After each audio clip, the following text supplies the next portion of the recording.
Todos los seres humanos hacemos planes en la vida, a corto plazo y a largo plazo. Algunos de esos planes son lindos, otros son frustrados y nos traen tanto dolor. Sin embargo, los planes de Dios son perfectos. Los sueños que Él tiene para el ser humano son perfectos. ¿Y tú sabías que sus planes están revelados aquí en la palabra de Dios? Así que te invito a tomar tu Biblia. Está comenzando Biblia Fácil y durante estos 3 próximos programas haremos una recapitulación sobre el plan que Dios reveló a través de su palabra. Estoy hablando del plan de salvación a través del santuario. Durante esta temporada hemos descubierto varios detalles acerca del santuario. Más queremos en estos últimos programas hablar sobre algunos detalles específicos que tienen que ver con nuestra salvación. Te preguntarás por qué hoy no tenemos invitados. Pues bueno, hoy quiero presentarte a mi invitado especial. Y eres tú que estás allí del otro lado de esta pantalla viendo este programa. Bienvenido, un grande abrazo para ti. Toma tu Biblia, toma una hoja, toma un lápiz y vamos a descubrir el plan que Dios tiene para nuestra vida. Quiero decirte que dentro de poco estaremos aquí mismo o en un nuevo escenario hablando sobre una nueva temática especial aquí en Biblia Fácil. Y es por eso que nos preparamos para ello. Sin embargo, antes hacemos esta recapitulación y este resumen sobre el santuario, porque en breve vamos a cambiar también a una nueva temática. Hay mucha expectativa, mucha preparación, y estamos orando para que esta nueva temática también traiga tanta bendición a la vida. Muy bien, estamos listos entonces. Vamos a abrir la Biblia y antes abrimos nuestro corazón para hablar con Dios. Oramos. Querido Dios, estamos listos para poder descubrir una vez más aquel plan maravilloso que tienes para nuestra vida. Gracias porque a través de imágenes, a través de símbolos, a través de ritos y ceremonias, explicaste el plan de salvación, el plan de redención, pero no solamente lo que hiciste en la cruz, sino lo que estás hoy haciendo ahora en nuestro favor. Y hoy queremos una vez más entrar a tu santuario para poder descubrir aquellos detalles maravillosos que tienen que ver con nuestra salvación. Bendice por favor a la persona que está en este momento viendo este programa.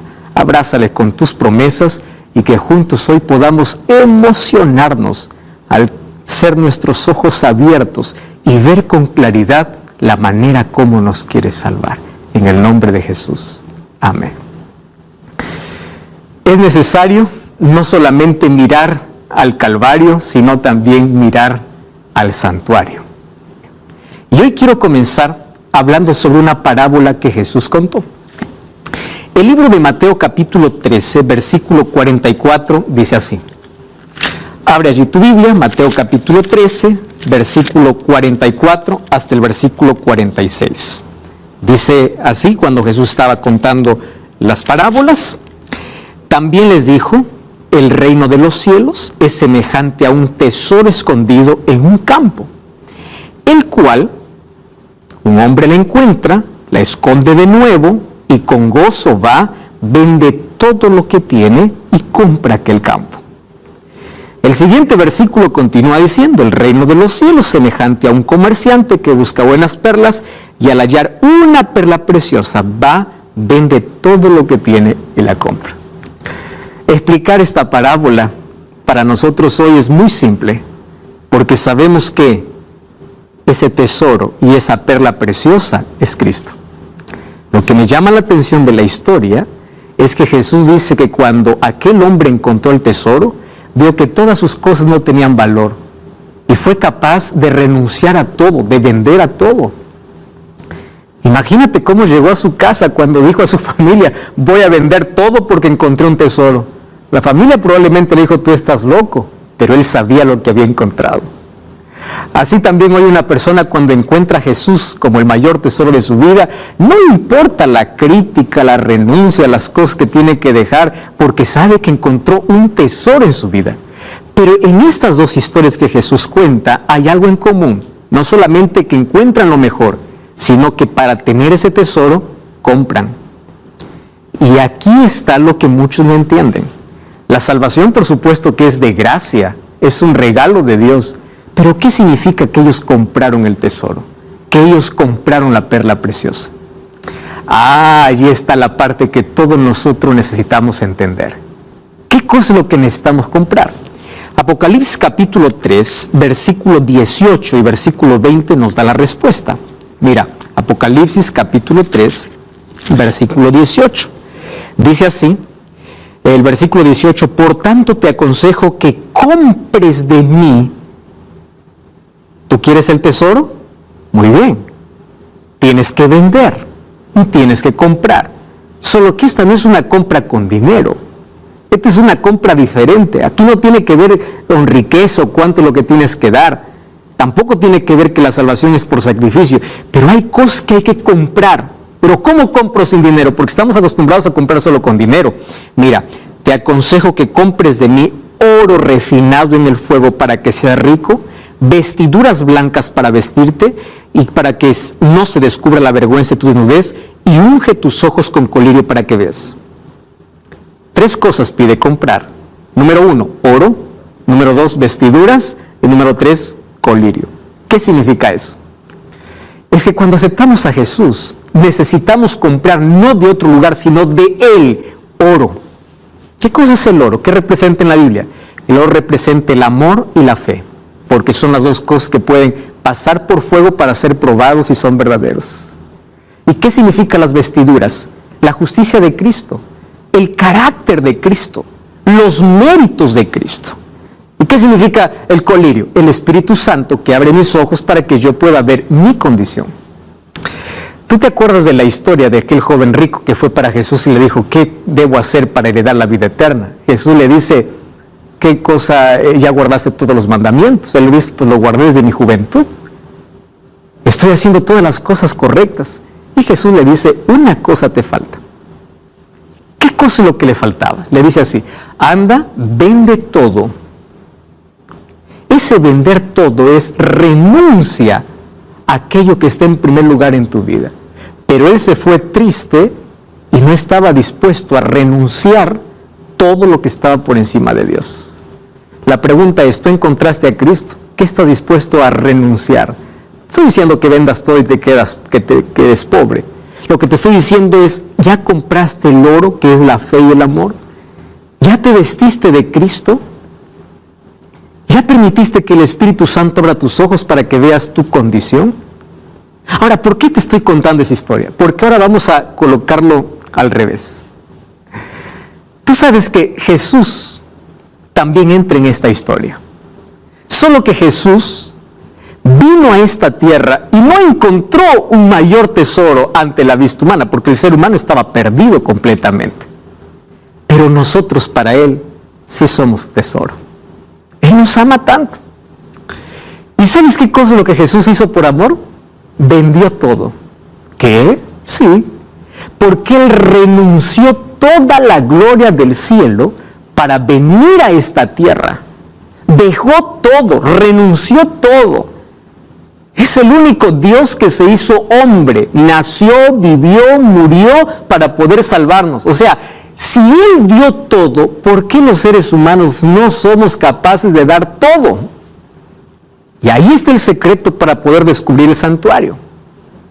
Porque en el santuario, Jesús nos enseña el plan de salvación. En el santuario encontramos por qué Jesús se hizo carne, siendo Dios. En el santuario encontramos el ministerio de Cristo, el plan de salvación revelado para toda la humanidad. En el santuario encontramos que aunque somos miserables y pecadores, valemos tanto para Dios, que tú eres el tesoro de Dios, que Dios te ama mucho. Por eso es que Dios mandó a Moisés Éxodo 26:30. Alzarás el tabernáculo conforme al modelo que se te fue mostrado en el monte. Dios no le dejó a criterio de Moisés. Dios le mostró el santuario real que hay en el cielo y le dice, por favor, vas a hacer una maqueta, porque en ese santuario yo les voy a enseñar de manera didáctica cómo quiero salvarlos. No lo dejó a criterio de Moisés. Incluso Dios dio las medidas, el material, el color, de todo. Y quiero que sepas que cada detalle dentro del santuario revela nuestra salvación. No solamente el sacrificio de Jesús, porque muchos solamente miran el sacrificio de Jesús y dicen, ya está todo. No, en el santuario está revelado todo el plan de salvación, donde el sacrificio de Jesús hacía parte, y claro que la parte más importante, porque sin su sacrificio estaríamos perdidos. Sin embargo, no queda allí la salvación. No solamente lo que Jesús hizo, es lo que Jesús hace. Por eso es que Moisés recibe esa orden. Y ahora en Hebreos 8:5, mira lo que dice allí, los cuales sirven a lo que es figura y sombra de las cosas celestiales. Como se advirtió a Moisés cuando iba a erigir el santuario, diciéndole, mira y haz todas las cosas conforme al modelo que se te ha sido mostrado. Entonces, el santuario real está en el cielo. Lo que hizo Moisés es una copia, porque a través de esa maqueta iba a revelar el plan de salvación. Ahora, aquí viene lo interesante. ¿Tú sabes cuántos años tuvimos esa maqueta? 1500 años.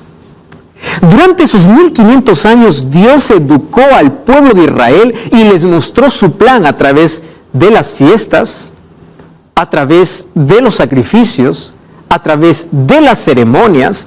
Le mostró el plan completo de salvación. Pero hubo un problema.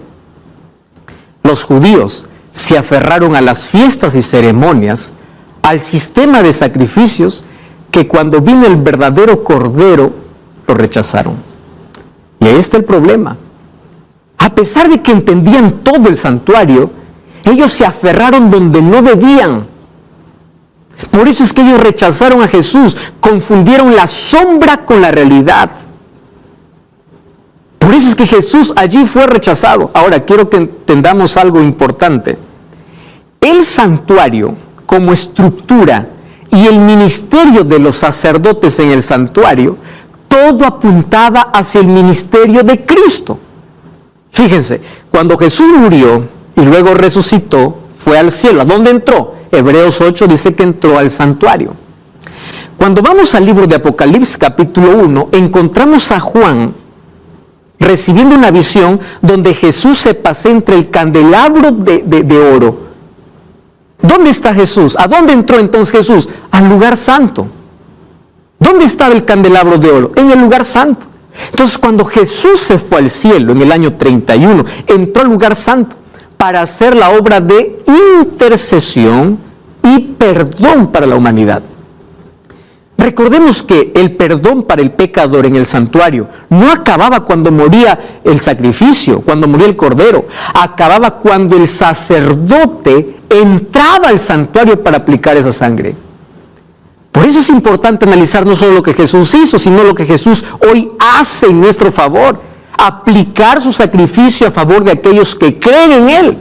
Por eso es que aunque Él murió por todos, no todos se salvarán. ¿Por qué no todos se salvarán? Porque no puede ser aplicado el sacrificio a favor de aquel que no cree. Y en el lugar santo estuvo hasta 1844. Y a partir de 1844, según Daniel capítulo 8, versículo 14, que después de 2300 tardes y mañanas el santuario será purificado. Ya vimos eso en un tema especial aquí. Y el santuario no sería purificado, en el cielo.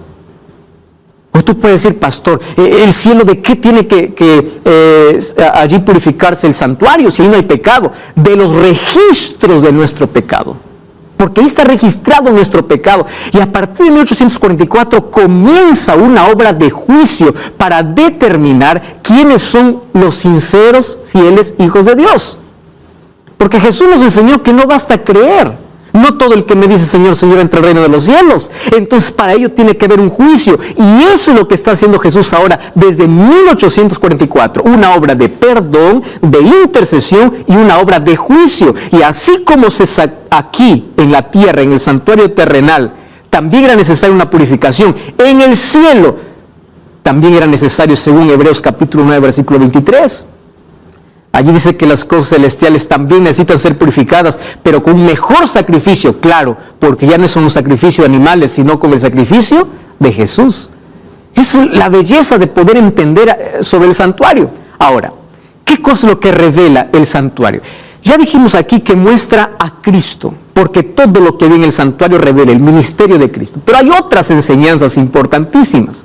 Por ejemplo, el tabernáculo es un tipo de Cristo con sus rituales, con sus muebles. Ya vimos todo lo que está aquí dentro del santuario, cómo representaba a Cristo, cómo el candelabro representaba a Cristo como la luz del mundo y también al Espíritu Santo, cómo aquí ese altar de sacrificio representaba la cruz de Cristo. Ya vimos todo eso, pero también recordemos que los materiales representaba a Cristo de la manera como era hecha los muebles. Por ejemplo, quiero que me acompañes aquí, mira, ve. Este mueble llamado el altar de sacrificio era de madera cubierto de bronce. La pregunta es ¿por qué? Porque este altar iba a arder con el sacrificio. Si era solo madera, hasta la madera hubiese ardido. ¿Qué cosa cubría la madera? El bronce. ¿Y tú sabías que la madera representa la humanidad de Jesús? ¿Y el bronce representa la gracia de Jesús? ¿Por qué es que todos los muebles eran de madera o bronce o madera y oro? Porque representa tanto la divinidad de Jesús, el oro, o la humanidad de Jesús como la madera. Ahí nos está diciendo que Jesús era Dios hombre, aquel único que tendría dos naturalezas, divina y humana. Ahora, todos los templos construidos en ese tiempo siempre estaban en dirección al sol. Y Dios hizo que el santuario pueda ser realizado o pueda ser hecho con la puerta dando la espalda al sol. Tanto así que cuando el sacerdote o las personas ingresaban al santuario, iban dando la espalda al sol. ¿Por qué razón? Para evitar la idolatría. Porque todas las otras religiones adoraban al sol. Sin embargo, Dios en el santuario dice que la idolatría es pecado y que no tenemos que adorar a la creación, sino al Creador. ¿Qué más aprendemos en el santuario? En el santuario aprendemos que el atrio representa el ministerio de Cristo en la tierra. Esto representa el ministerio de Cristo en la tierra, la fuente, ese altar, lo que Jesús hizo aquí en la tierra. ¿Y qué representa el lugar santo y el lugar santísimo? Lo que Jesús haría en el cielo. Y hay muchos que solamente se quedan con el sacrificio de Cristo en la tierra y no acompañan a Cristo lo que está haciendo hoy dentro del santuario celestial. Otra cosa, el lugar santo y el lugar santísimo le dijimos que representa el cielo y lo que Jesús haría en el cielo. Por eso 1 Timoteo 2:5 el apóstol Pablo dice con tanto énfasis, dice así: tenemos un solo mediador y sacerdote. No tenemos más mediadores, no tenemos un santo que interceda, no tenemos un hombre que sea el puente. Tenemos a un solo mediador entre Dios y los hombres, Jesucristo hombre. ¿Quién es el único que intercede? Jesús. No es un santo, no es la Virgen, es Cristo. Hechos 4:12 dice: en ninguno otro hay salvación, no hay otro nombre dado bajo el cielo dado a los hombres en lo cual podamos ser salvos, sino ¿quién? Jesucristo. ¿Qué más podemos entender en el santuario? De que la única manera para llegar al cielo no es por nuestros méritos, por sacrificios, sino por un solo camino, que es Cristo. Por eso Jesús mismo dijo en el libro de Juan capítulo 14, versículo 6, yo soy el camino, yo soy la verdad y yo soy la vida. Camino, verdad y vida es Cristo. Ahora vamos a ver qué significa eso a la luz del santuario. Y por supuesto que ahí encontramos otras lecciones. Vamos a ver un detalle importante que hasta aquí no hemos visto sobre el santuario. Yo quiero que ustedes me acompañen a leer 3 textos bíblicos y vamos a sorprendernos con esta luz.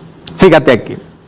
Éxodo 26:1 dice así: y harás el tabernáculo de 10 cortinas de lino torcido, azul, púrpura y carmesí, y lo harás con querubines de obra primorosa. ¿Estás entendiendo? Vamos a otro asunto. Éxodo 26:31. También harás un velo de azul, púrpura y carmesí y lino torcido, y será hecho de obra primorosa con querubines. Otro texto más. Y harás para la puerta, Éxodo 26:36, la puerta del tabernáculo, una cortina de azul, púrpura y carmesí y lino torcido, obra de recamador. Si yo te pregunto, ¿qué cosa tienen en común esos tres textos que acabamos de leer? Nos vamos a dar cuenta que lo que tienen en común es el color que debe tener el tabernáculo, el velo y la puerta. La pregunta ¿es casualidad de que tengan color? ¿Solamente es por estética o por uniformidad? No. Cada color representa un asunto de nuestra salvación. Y si te das cuenta, hay tres colores que se repiten: azul, púrpura y carmesí. Tabernáculo, el velo, azul, púrpura y carmesí. La puerta, azul, púrpura y carmesí. Y si te das cuenta, los tres deben tener ¿qué cosa? Lino. El lino representa mucho dentro del santuario para nuestra salvación. Ahora vamos a explicar qué significa el lino y por qué deberían tener esas tres colores. No es esto capricho ni casualidad. ¿Por qué tenía que ser azul, púrpura y carmesí? Pero eso no te sorprenda. Hay otra cosa más sorprendente. Estamos hablando aquí del santuario. Ahora, vamos a ver a la vestidura del sacerdote. Mira cómo se vestía el sacerdote. Éxodo 28, 4 y 5. Las vestiduras que harán son estas: el pectoral, el efod, el manto, la túnica bordada, la mitra, el cinturón. Hagan pues las vestiduras sagradas para Aarón, tu hermano, para sus hijos, para que sean mis sacerdotes. Y presta atención, tomarán oro, ojo aquí, azul, púrpura, carmesí y lino torcido. ¿Qué te parece que es casualidad? Los mismos colores de la vestidura del sacerdote era la misma color que el santuario tenía que tener, que el velo tenía que tener, que las cortinas tenían que tener. ¿Por qué lino? ¿Por qué azul? ¿Por qué púrpura? ¿Por qué carmesí? Estos colores se van a repetir muchas veces en la Biblia. Hay que prestar mucha atención allí. ¿Qué cosa es lo que tenemos que descubrir entonces? Primero, ¿por qué es que el sacerdote tenía que vestirse con la misma tela y el mismo color del tabernáculo? ¿Por qué? Porque tanto el tabernáculo y el ministerio sacerdotal representaba el ministerio de Cristo. Por eso no nos olvidemos de eso. No solamente es ver el tabernáculo, es ver el ministerio sacerdotal, porque eso representaría lo que Cristo hizo en la tierra. O sea, ambos representan allí lo mismo. Cristo no dejó a criterio ni el color, ni siquiera la ubicación de los muebles, porque cada parte revelaba algo de nuestra salvación. Y aquí vamos a encontrarnos un asunto realmente impresionante. ¿Estás listo? Mira, ve. Tanto el tabernáculo como el sacerdote tenían el mismo color. Una vez más, azul, púrpura y carmesí. Vamos a ver qué significa púrpura. Vamos a comenzar por púrpura. ¿Te parece? Marcos capítulo 15. Marcos capítulo 15. Y vamos a leer versículos 17 y versículo 18. Vamos a Marcos capítulo 15. Abre tu Biblia, ábrelo ahí. Marcos capítulo 15. Vamos ahí al versículo 17. Dice así: y lo vistieron de púrpura. ¿A quién lo vistieron de púrpura? A Jesús. Y le pusieron una corona de espinas y comenzaron a saludarlo, diciendo: salve, Rey de los judíos. Ellos pusieron la púrpura, el color púrpura sobre Jesús en tono de burla. Pero aquí también está diciendo qué representa el color. El color púrpura representa el color de los reyes. Los reyes eran vestidos de púrpura. Entonces está hablando de Jesús como rey. Púrpura significa rey. Jesús como rey. ¿Y qué significa carmesí? Vamos a Isaías capítulo 1, versículo 18. Isaías capítulo 1, versículo 18. Mira lo que dice allí. Venid luego, dice Jehová, y estemos a cuenta. Si vuestros pecados fueren como la grana, como la nieve serán emblanquecidos, y si son rojos como el carmesí, vendrán a ser como blanca lana. ¿Cuál es el problema para el pecado como el carmesí? La sangre de Jesús. Entonces el carmesí representa el sacrificio de Jesús. Jesús como cordero. El púrpura representa a Jesús como rey. El carmesí representa a Jesús como cordero, como sacrificio. ¿Recuerdas cuando Juan tuvo una visión y allí escuchó una voz diciendo, hay uno que es digno, el león de la tribu de Judá? Y cuando él volteó para ver al león, no vio un león, vio un cordero. Claro, es que antes de ser rey, primero fue cordero. Púrpura y carmesí. ¿Qué representa? Jesús como rey, Jesús como cordero, Jesús como sacrificio. Y vamos a ver el otro. ¿Qué cosa significa el azul? Porque el azul se va a repetir constantemente en todas las vestiduras, al igual que el púrpura y el carmesí. Abre tu Biblia entonces, vamos a Números. Números capítulo 15, versículo 38 y versículo 39. Números capítulo 15, versículo 38 y versículo 39. Ahora te pregunto, ¿tú ya estás con el texto allí? ¿Abriste ya tu Biblia? Este azul es tan importante. Fíjate, si todavía no encuentras el texto, yo te voy a dar un tiempo para que ahora lo abras tu Biblia, lo puedas subrayar y podamos entender esto.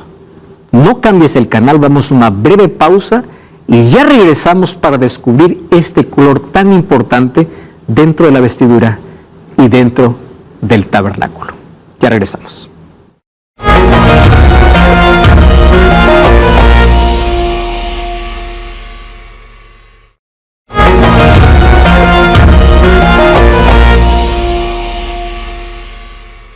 Entonces nosotros estamos aquí revisando sobre los tres colores que tenía el tabernáculo y las vestiduras sacerdotales, que representaban a Cristo, su ministerio, pero también el plan de salvación.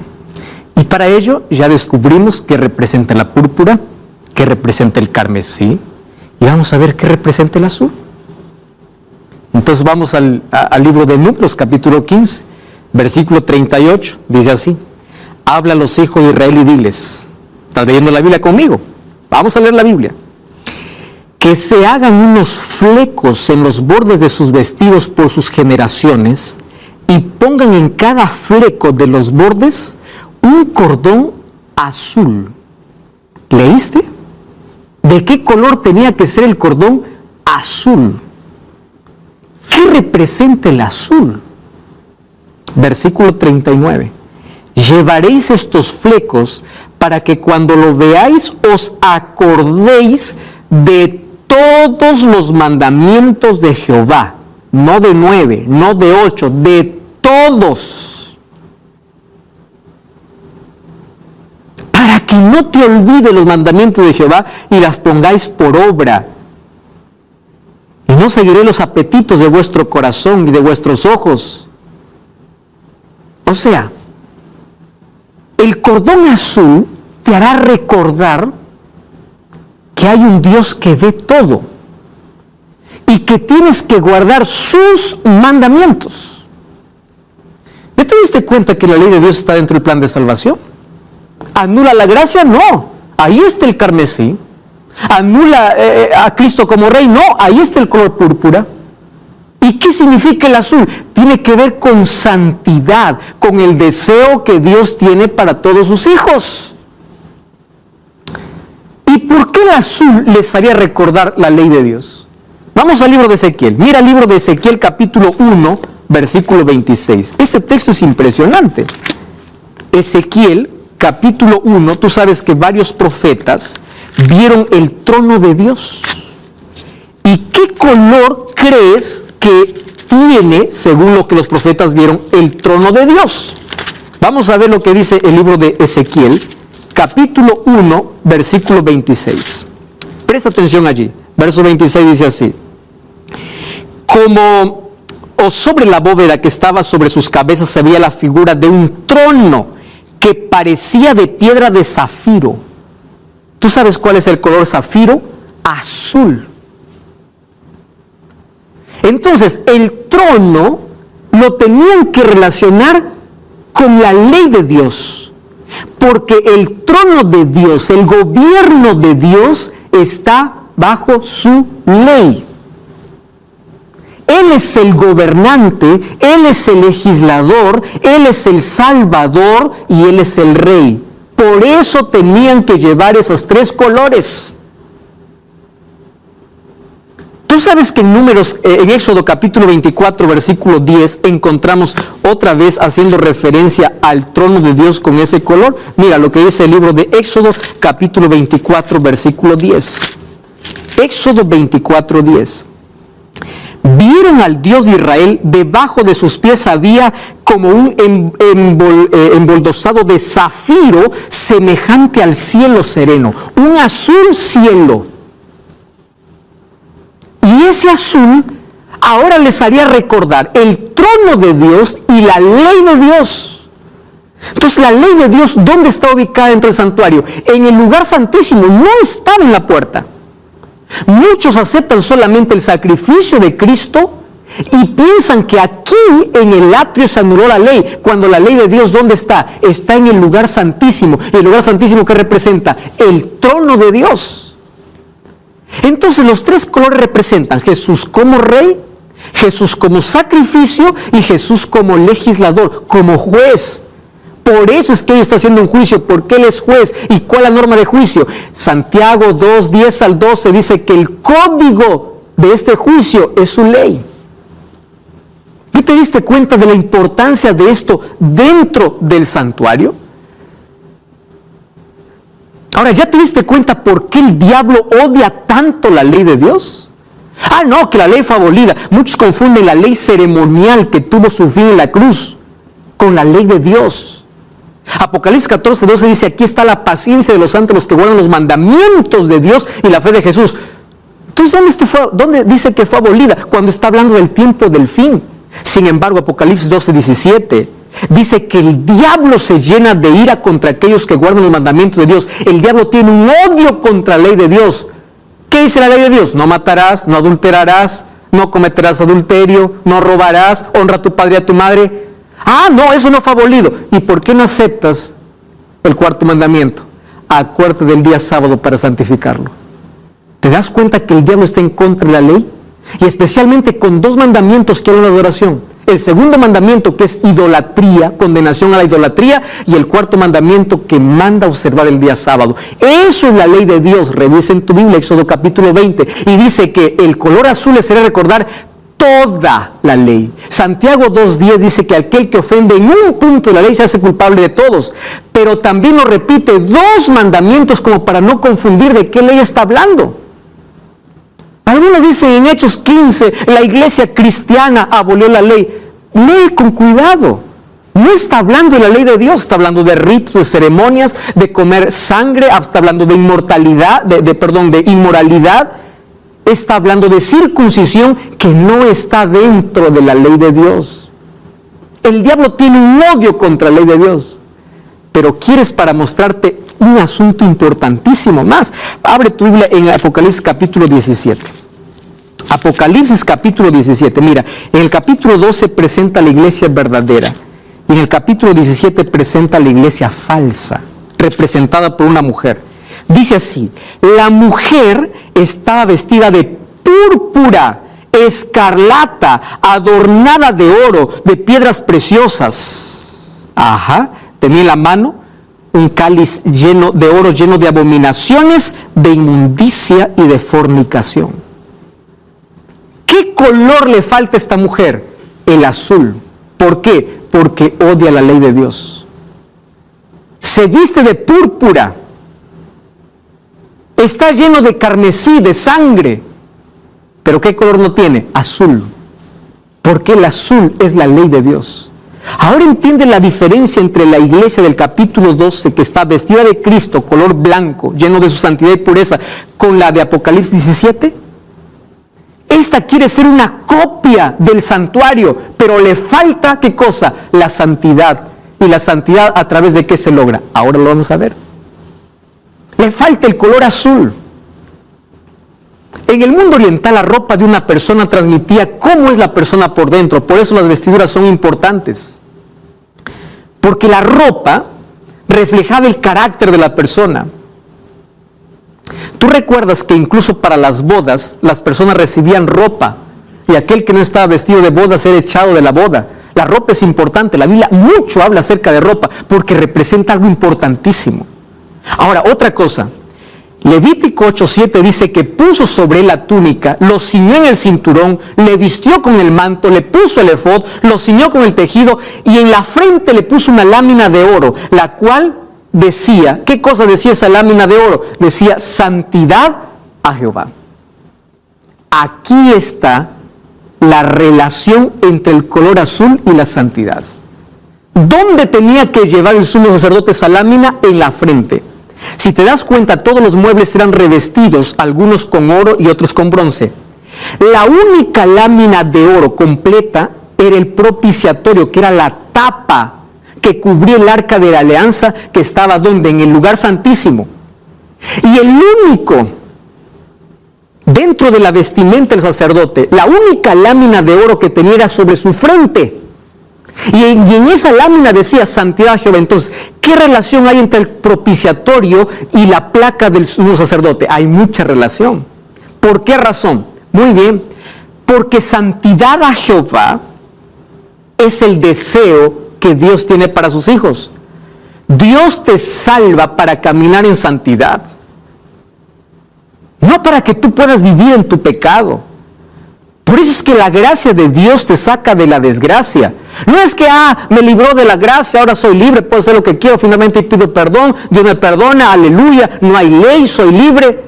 No, la gracia transforma tu vida para colocarte en armonía con la voluntad de Dios. ¿Acaso en Mateo 7:21 Jesús nos dice, no todo el que me dice Señor, Señor, entre el rey de los cielos? Todo el mundo dice es creyente, todo el mundo dice adora a Dios, pero ¿cuál es el requisito? ¿Qué cosa dice Mateo 7:21?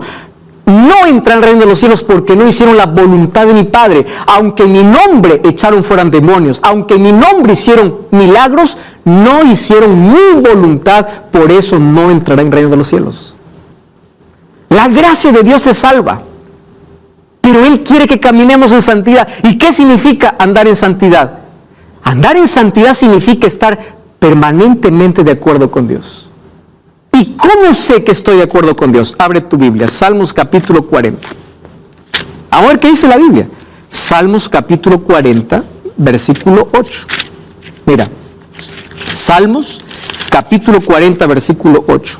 Dice así, el hacer tu voluntad, presta atención al texto, el hacer tu voluntad, oh Dios, me agrada. Y tu ley está en mi corazón. ¿Qué significa hacer la voluntad de Jehová? Caminar en su ley. Este es un mensaje impopular. ¿Por qué crees que no se habla, no se predica, no se proclama? Porque el diablo está en contra de la ley de Dios y ha convencido a miles de personas que la ley de Dios ya no sirve. El hacer tu voluntad me agrada y tu ley está en mi corazón. ¿Dónde llevaba la placa el sumo sacerdote? En la frente. ¿Qué significa la frente? La mente, el corazón. Quiere decir que su ley debía estar ¿dónde? En su mente, en su corazón, para que camine con Dios. La placa era una etiqueta de lo que tenía que haber adentro. ¿Dónde? En su mente. Y tú sabes que allí, en el arca de la alianza, encontramos 3 cosas que nos ayudan a vivir en santidad. Pero antes, tú dices, pastor, eso era para el sumo sacerdote. Para nosotros, los hijos, los gentiles, es otra cosa. Presta atención a lo que dice el Nuevo Testamento. 1 Pedro 1:15. Aquel que os llamó es santo, también vosotros seis santos en vuestra manera de vivir, porque escrito está, sed santo porque yo soy santo.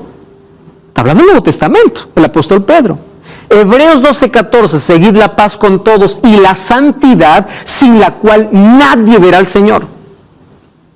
¿Eres salvo por gracia? Amén. Yo soy salvo por gracia. Nadie es salvo por otra cosa. Pero sin santidad, nadie verá al Señor. Y la santidad tiene que ver con hacer la voluntad de Dios, y la voluntad de Dios tiene que ver con su ley. ¿Estás entendiendo? Entonces revisa la ley de Dios, no la ley de Moisés, no la ley ceremonial. Hay muchos que confunden, el apóstol Pablo habla, nadie os juzgue en días de reposo. Está hablando pues de leyes ceremoniales. Nadie os juzgue en sábado, había sábados ceremoniales, pero la ley de Dios es eterna. Ahora, otro asunto importante. Dentro del arca de la alianza habían 3 cosas. ¿Recuerdas qué cosa había? La vara de Aarón que floreció. ¿Qué cosa más había? El maná. ¿Y qué cosa es lo que más había? La ley de Dios. ¿Dónde? Dentro del arca de la alianza. ¿Por qué crees que habían estas 3 cosas? Porque estas 3 cosas revelaban la santidad de Dios y la santidad que Él quiere darnos. ¿Comprendes? Recuerda que sin santidad nadie verá al Señor. ¿Cuál es la santidad que Dios quiere darme entonces? Vamos a verlo en esos 3 elementos. ¿Recuerdas el primer texto que leímos? Jesús dijo, yo soy el camino, la verdad y la vida. ¡Qué bonito! Él es el camino, la verdad y la vida. Eso no es poesía, eso es Biblia. ¿Qué significa el camino? Abre tu Biblia. Vamos al libro de Romanos capítulo 7, versículo 12. Romanos capítulo 7, versículo 12. De manera que la ley a la verdad es santa, el mandamiento es santo, justo y bueno. Vamos a lo que dice el libro de Romanos capítulo 10, versículo 4. ¿Quién es santo, justo y bueno? Dios. Entonces la ley revela el carácter de Dios. Vamos a Romanos capítulo 10, versículo 4. Dice así: el fin de la ley es Cristo. Aquí dicen, aquí está que Cristo puso fin a la ley. No, aquí está diciendo la finalidad de la ley es hacerte ver tu condición de pecador para que busques un Salvador. Entonces, ¿la ley qué cosa demuestra? El camino. Cuando Jesús me dice, yo soy el camino, ¿cómo descubre el camino? A través de la ley. No, pastor, pero la ley ya quedó atrás, porque ahora somos salvos por fe y gracia. Romanos 3:31. Por fe anulamos la ley, de ninguna manera. ¿Estás comprendiendo? Cuando Jesús dice, yo soy el camino, la ley me muestra mi condición, no me salva. Pero yo no puedo botar la ley, tirar la ley y decir ya no sirve, porque me muestra el camino. ¿Y qué cosa es la verdad? Juan 17, cosa dice, santifícalos en tu verdad, tu palabra es la verdad. Ese maná que representaba el alimento que era Cristo. Jesús dijo, yo soy el pan de vida. Jesús en Juan capítulo 6 dijo, yo soy el maná verdadero, yo soy el pan de vida. Pero Juan 17 dice que su palabra nos santifica. Entonces, la ley nos lleva al camino de santificación, y el diablo eso no quiere. La palabra de Dios nos lleva al camino de santificación. ¿Y qué significa la vara? La vida. Porque recuerda que la vara era muerta y la única vara que floreció era la vara de Aarón, representando que Jesús puede dar vida a cualquier persona, no importa cuán seco y muerto puede estar. Eso representa la vida, la resurrección, de muertos al pecado para vivir ahora para Cristo. Ahora fíjate un asunto importantísimo. ¿Recuerdas el sueño que tuvo Jacob de una escalera que unía la tierra con el cielo? Y Jesús dijo en Juan 1:51 que esa escalera era Él. La manera de llegar al cielo es a través de Él. Y el apóstol Pablo en Hebreos 10:19 dice que llegamos a Él a través de Cristo. Por eso Él es el camino. Por Él tengo que llegar al cielo. Es por su gracia. Nadie está diciendo otra cosa aquí. Pero ¿qué significa? Que dice que yo tengo que llegar a Él a través de su cuerpo. Y según la Biblia, el cuerpo de Cristo es la iglesia, donde Él es la cabeza. Pero su iglesia tiene que estar revestida ¿de qué? De lino, de azul y de púrpura. ¿Qué significa? El lino. El lino significa la justificación, el perdón de Dios. ¿Qué significa el azul? La voluntad de Dios a través de su ley. ¿Qué significa la púrpura? La glorificación, porque un día seremos glorificados y estaremos con Cristo para siempre. Tenemos que estar vestidos así. Ahora mira qué interesante. En la vestidura del sacerdote encontramos el proceso de salvación. El lino. Vamos a Apocalipsis capítulo 18. Mira, qué interesante, porque el lino se repite en todo lado. El libro de Apocalipsis capítulo 19, versículo 8. Dice así, Apocalipsis capítulo 19, versículo 8. Y a ella se le ha concedido que se vista de lino fino, hablando de la iglesia, limpio y resplandeciente. El lino fino representa las acciones justas de los santos. ¿Qué significa? Las acciones de Cristo en mi vida. Porque la gracia que me salva es la gracia que me transforma. Entonces el lino cubre desde la cabeza hasta los pies, porque Cristo quiere cubrir mi cabeza con su sangre, mi cuerpo con su sangre. ¿Te das cuenta que el lino cubre todo hasta los pies? ¿Y te das cuenta que algunos se quedan solamente en los pies con la justificación y se olvidan del azul? El azul que representa la santificación. Cuando Cristo dice, venid a mí, caminemos juntos, Cristo te lleva de la puerta a su voluntad y de su voluntad hacia el cielo. Jesús es la escalera. Con Él tenemos que caminar cada peldaño. Él nos reviste de su justicia, Él nos da su gracia, pero nos conduce por un camino. Eso está incluso dentro del santuario. El atrio, que representa ¿qué cosa? El sacrificio de Jesús. El lugar santo, que significa, que representa ¿qué cosa? La santificación, donde tengo que comer del pan de vida, ser la luz del mundo, participar de la oración. ¿Y qué significa el altar o el arca de la alianza y el propiciatorio? La presencia de Dios. Cristo me justifica, pero también me santifica. Y luego me glorifica. ¿Qué cosa es glorificación? La transformación completa que ocurrirá cuando Jesús regrese. Muchos se quedan en la puerta. Cuando Jesús dice en Mateo 11:28, venid, luego dice, venid y caminemos juntos. Dice, lleva mi yugo, es decir, vamos a caminar. No te vas a quedar en la puerta.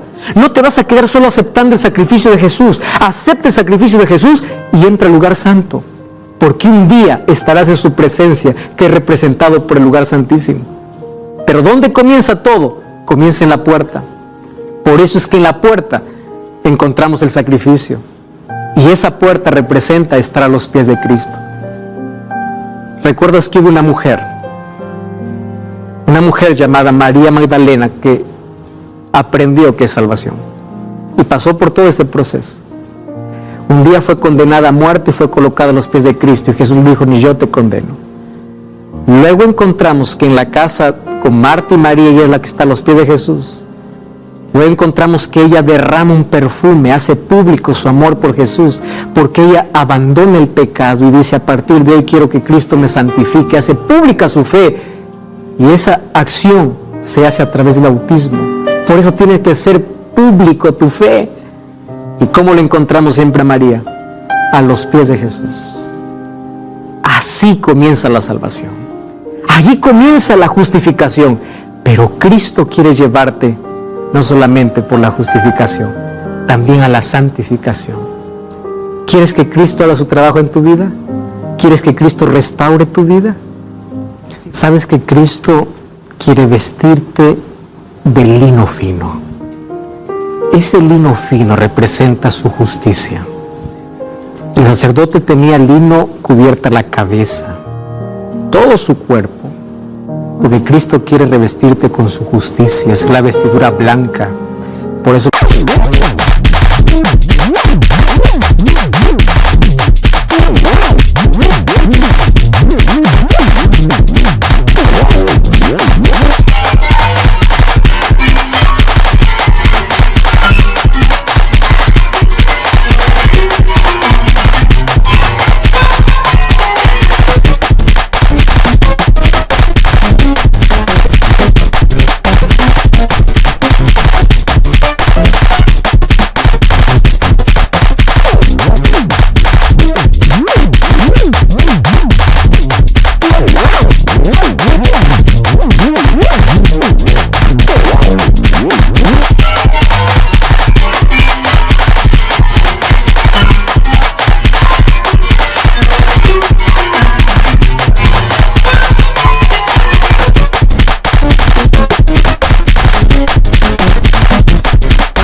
los redimidos aparecen en el tiempo del fin, con vestiduras blancas, porque son revestidos del carácter de Jesús. Pero Jesús no solamente quiere revestirte de su gracia, también quiere que camines en su voluntad. Por eso es el color azul, para que recuerdes que Él tiene el control de tu vida. Y Él trazó un camino donde Él es el camino. Pero cuando caminas con Él, Él te enseña que el camino de salvación no solamente tiene que ver con la justificación que Cristo te da, también con la santificación, donde colocas tu voluntad con su armonía, en armonía con su voluntad. Por eso es que Jesús dice: tomad mi yugo y aprended de mí, que soy manso y humilde de corazón. Pero antes dice: venid a mí con tus cargas, con tus pecados, como estás. Pero yo no te voy a dejar como estás. Yo te voy a santificar, yo te voy a cambiar. Esa es la acción del Espíritu Santo en tu vida. ¿Aceptas esa transformación de parte de Dios? Vamos a orar. Querido Dios, hoy caemos a tus pies. Hoy nos rendimos a ti. Hoy queremos que Jesucristo sea nuestro camino y Él nos lleve por aquel camino de santificación hasta llegar a la glorificación, donde podamos ver tu rostro, donde podamos abrazarte y vivir contigo por la eternidad. Rendimos nuestro corazón a ti. Danos tu bendición en el nombre de Jesús. Amén. Gracias por acompañarme en este programa. Te espero en el próximo programa, aquí en Biblia Fácil.